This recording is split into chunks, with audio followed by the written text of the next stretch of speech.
बच्चों अब हम लोग डाई एथिल ईथर पढ़ रहे थे। डाई एथिल ईथर में अब हम लोग इनकी प्रॉपर्टीज के बारे में स्टडी करेंगे, इनके गुणों के बारे में पढ़ेंगे। तो सबसे पहले इसमें है physical properties of diethyl ether. Die ethyl ether के भौतिक गुण।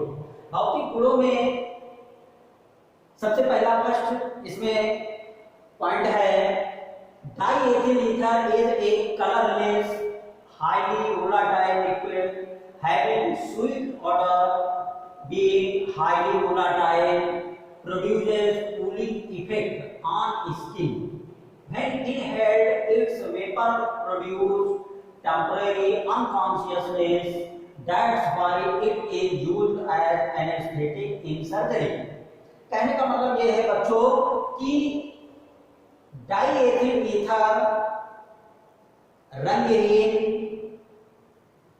अति वाष्पशील तथा गंध में मीठा द्रव है। इसकी गंध मीठी होती है।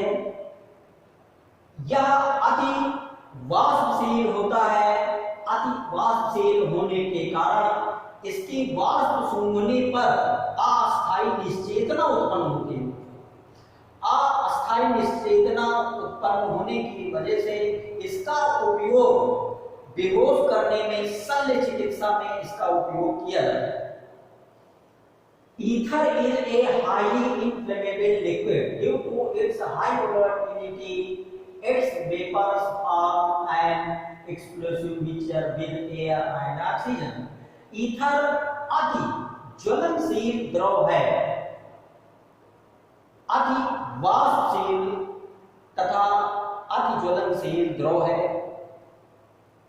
इसकी वेपर्स, इसकी वाष्प जो है वायु तथा ऑक्सीजन के साथ विस्फोटक मिक्सचर बनाती है, विस्फोटक मिश्रण बनाती है।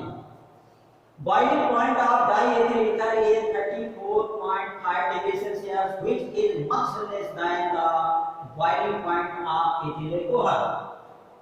इसका क्वथनांक 34.5 डिग्री सेल्सियस है।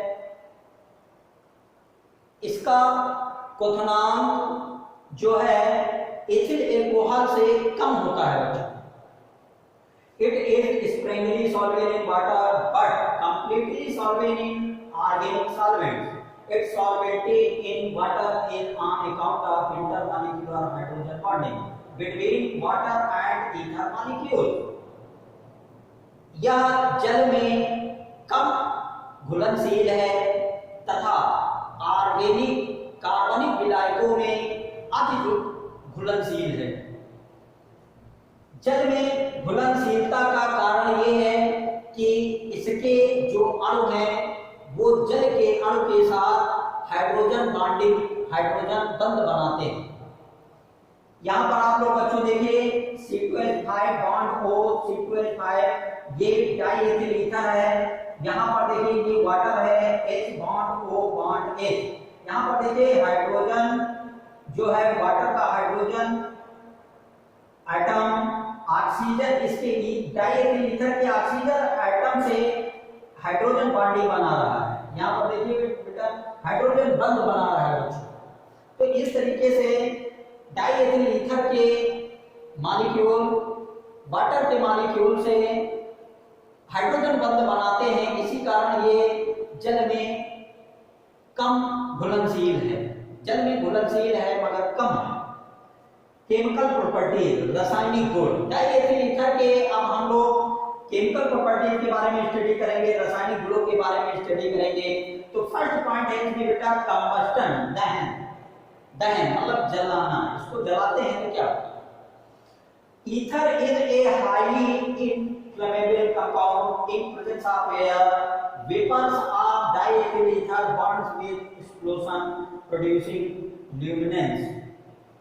कहने का मतलब यह है बच्चों कि ईथर जो है अति, डाई एथिल ईथर जो है अति ज्वलनशील यौगिक है। इसकी वाष्प जो है एयर के साथ विस्फोटक, एयर में विस्फोटक की तरह जलता है तथा प्रकाश उत्पन्न होता है। इसकी रिएक्शन आप लोग समझिए बच्चों, C2H5 O C2H5 plus 6O2। अब देखिए बच्चों, इसको हम दहन करते हैं इसका, तो CO2 बनता है 4CO2 प्लस 5H2O। ये बात आपको ध्यान रखनी है कि ज्यादातर ऑर्गेनिक कंपाउंडों को अगर जो हम उसका दहन करते हैं तो CO2 और H2O बनता है, ये बात आपको ध्यान रखनी है बच्चों। अब नेक्स्ट पॉइंट है इसमें डीकंपोजिशन, अपघटन। On heating in atmosphere of CO2 gas, it decomposes to form carbon। Cl2 की वायु में Cl2 की उपस्थिति में इसका अपघटन करने पर या कार्बन में परिवर्तित हो जाता है बच्चों, कार्बन में चेंज हो जाता है। इसकी रिएक्शन आप लोग समझिए, C2H5 O C2H5 plus 4Cl2। अब Cl2 ये वायु में प्रेजेंट है, Cl2 के प्रेजेंस में इसका हम अपघटन कर रहे हैं, हीट कर रहे हैं इसको, तो ये कार्बन में चेंज हो जा रहा है बच्चों, कार्बन में ये परिवर्तित हो जाता है, प्लस H2O प्लस 8HCl ये बनता है बच्चों। इसके बाद नेक्स्ट इसमें रिएक्शन है डिहाइड्रेशन, निर्जलीकरण। जल के निकलने को निर्जलीकरण कहा जाता है बच्चों। किसी कंपाउंड से जब वाटर मॉलिक्यूल रिलीज होता है तो उसको डिहाइड्रेशन कहा जाता है। When its vapor are passed over red hot alumina, it undergo dehydration forming ethylene।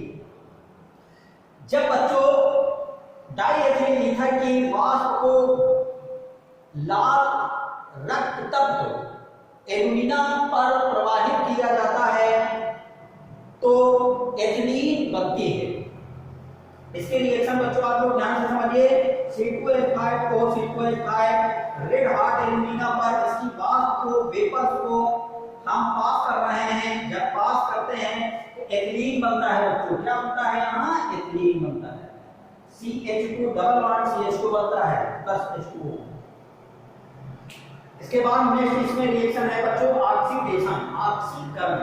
ऑक्सीकरण में आप लोग ध्यान से समझेंगे बच्चों कि डाइएथिलीन ईथर का ऑक्सीडेशन कोई भी माइल्ड ऑक्सीडाइजिंग एजेंट या मिडिल माइल्ड ऑक्सीडाइजिंग एजेंट नहीं कर सकता है। कहने का मतलब ये है कि दुर्बल ऑक्सीकारक इसका ऑक्सीकरण नहीं कर सकता है। तो क्या होता है कि strong in presence of strong oxidising agent first changes acetaldehyde, first oxidize acetaldehyde and then oxidize acetic acid। प्रबल ऑक्सीकारक की उपस्थिति में, प्रबल ऑक्सीकारक में जैसे बच्चों एसिडिक K2Cr2O7, एसिडिक Na2Cr2O7 या KMnO4 बच्चों, इसकी प्रेजेंस में, या हम ये कह सकते हैं कि स्ट्रॉन्ग ऑक्सीडाइजिंग एजेंट जो है सबसे पहले इसको किसमें चेंज कर रहा है बच्चों? एसिटाल्डिहाइड में चेंज करता है, ऑक्सीडाइज करता है। इसके बाद इसका ऑक्सीकरण किसमें कर देता है? एसिटिक अम्ल में कर देता है बच्चों। इसके रिएक्शन आप लोग ध्यान से समझिए, ये डाइएथिलीन ईथर है बच्चों। डाइएथिलीन ईथर का ऑक्सीकरण हो रहा है strong oxidising agent K2Cr2O7 acidic medium में। तो ये सबसे पहले एसिटाल्डिहाइड में बच्चों देखिए चेंज हो रहा है CH से CHO में, उसके बाद फिर इसका ऑक्सीडेशन किसमें हो जा रहा है? एसिटिक एसिड में हो जा रहा है बच्चों। यहाँ पर देखिए कार्बन आप ले लीजिए, कार्बन की संख्या कम नहीं होनी चाहिए बच्चों। जैसे इसमें 4 कार्बन है, यहाँ पर भी देखिए 2 या ये है और ये है 4 कार्बन है। तो ऑक्सीडेशन में कार्बन की संख्या कम नहीं होगी बच्चों, ये आपको ध्यान रखना है। तो ये आप लोग इसको ध्यान से देखिए, ये बहुत इंपॉर्टेंट रिएक्शन है। इसका ऑक्सीडेशन जो है डिहाइड्रेशन, डिकम्पोजिशन, कंबस्टन इंपॉर्टेंट है इसके रिएक्शंस। अब आगे हम लोग नेक्स्ट टॉपिक